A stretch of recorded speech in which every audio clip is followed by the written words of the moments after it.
Hey guys, Chris here with Monstrum. Today I'll be showing you guys how to install our Remington Z86 and Mossberg Z83 shotgun shell holder and rail. What's really cool about the Z86 and Z83 is that it allows you to access extra shells right where you need it.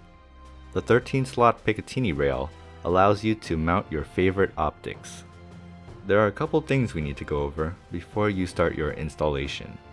Some Remingtons and Mossbergs already have a rail installed, and you can use the pre-existing threading to install the Z83 and Z86. But for many, you will have an untapped upper receiver. In this scenario, we highly recommend that you take your rifle and Z83 or Z86 to the gunsmith and have it professionally drilled and tapped. Now that everything is in order, let's get started. If your Mossberg or Remington came with a previous rail, now is the time to remove it.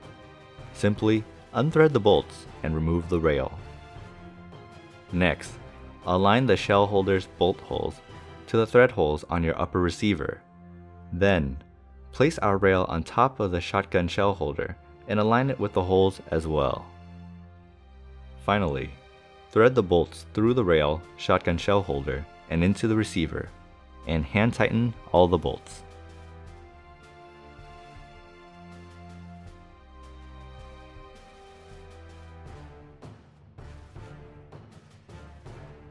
And once again, we are done.